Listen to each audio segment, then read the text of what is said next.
The countdown had reached 3 when Vex Moranis realized he was holding his breath. 12 Korvoxy warriors stood in full combat plating, blades and pulse lances live, lethal force authorized in writing not 20 minutes prior. Across the training bay, 5 unarmored cadets stood loosely together, weighing. Vex had actually calculated this while waiting, less combined than any 2 of the lizards they were about to fight. He was an instructor of 37 cycles, standing at the Galactic Defense Academy, and he had never once expected to watch students walk into a massacre wearing the exact same expression they wore in lecture halls. Mild, pleasant interest. 2, 1. To understand how 5 children had earned the right to demand this, you had to go back 4 days, to the morning the Academy imported something that ate fear for breakfast. The Thano Prime Alpha came off the transport like a held breath finally released, black going to Bruce purple across its hide, 6 legs built for silence, and a mind that could reach into yours and show you exactly what would break you. 347 cadets from 86 worlds had lined up to be judged by it, and every non-human in that courtyard had drifted backward the instant its containment field dropped. The 5 humans had drifted forward. Vex watched the creature work the ranks like a customs inspector with unlimited time, pausing at crystalline Zenturians, at breath-synced Morgani, at Krell locked rigid with terror, considering moving on.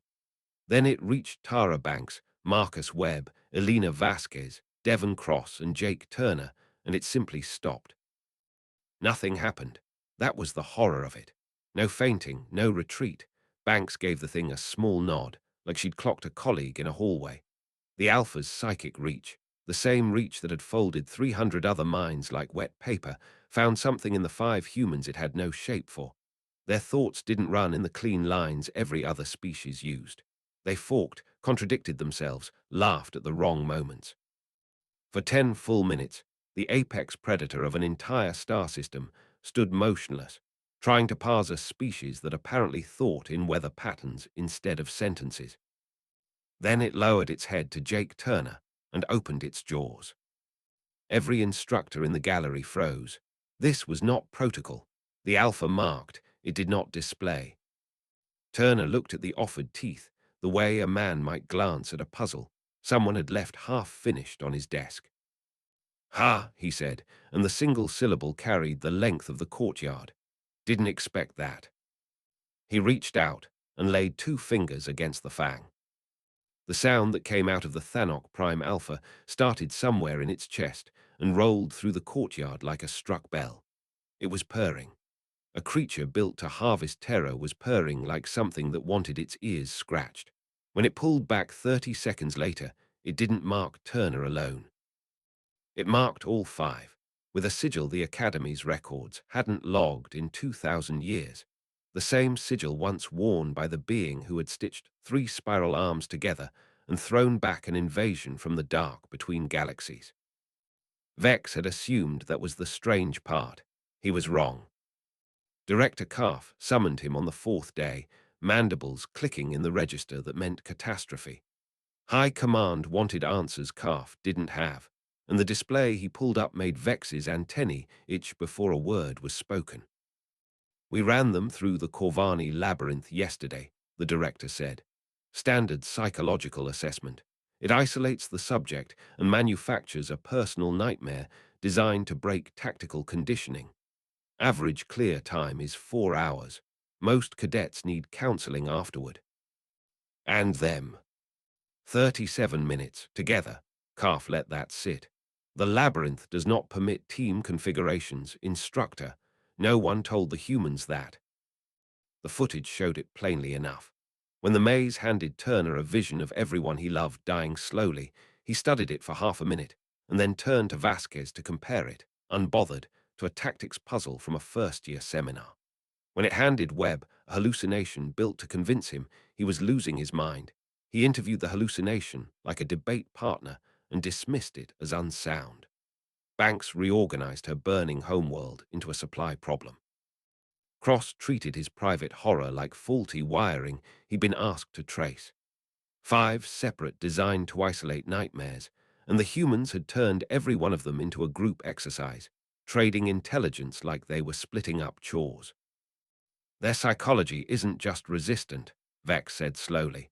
It's built wrong for what we thought we were dealing with.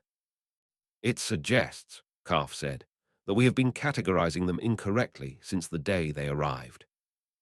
That was when the alarm went off, not a drill. Training Base 7, the 5 humans had invoked Regulation 847C, a right belonging to the apex-marked and unused in living memory, to demand a live-fire assessment against a full Corvoxy assault squad. 12 trained soldiers. Lethal force cleared. 15 minutes to start. "Cancel it," Calf said immediately. "They've cited the regulation, sir," came the reply over the comm. "We have no grounds to refuse." Which brought Vex back to the gallery rail.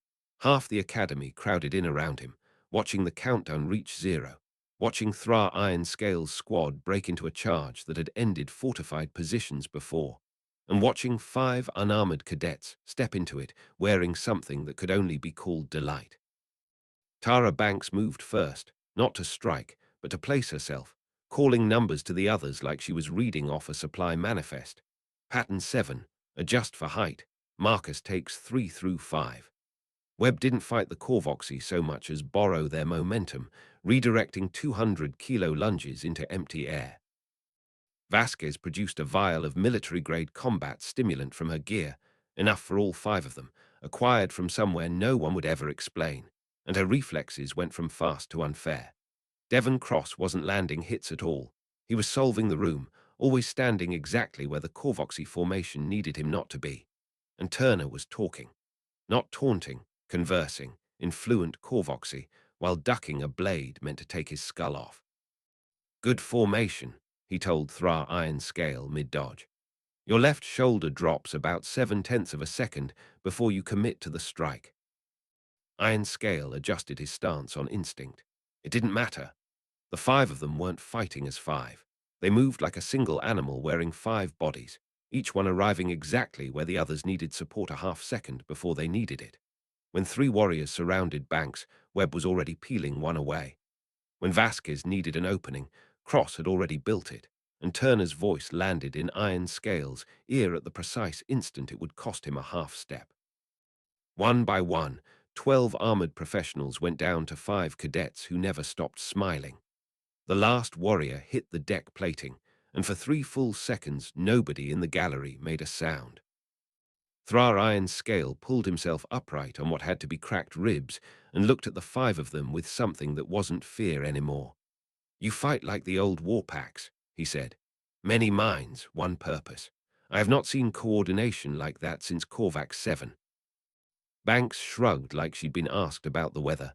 "We just talked it through first, figured out what everyone was good at. Standard stuff." Vex would turn that phrase over for weeks. Medical evaluations came back clean, bruising, elevated heart rates, nothing worse. The Corvoxy squad, to a warrior, requested to spar with the humans again once their ribs healed, which Calf filed under category the Academy's forms had never needed before. High Command sent 3 separate delegations to review the footage and left with more questions than they'd arrived with. Nobody could explain the coordination. Nobody could explain why an apex predator that fed on terror had chosen, out of 347 frightened cadets, the 5 who weren't frightened at all, and then purred at them like something asking to be kept.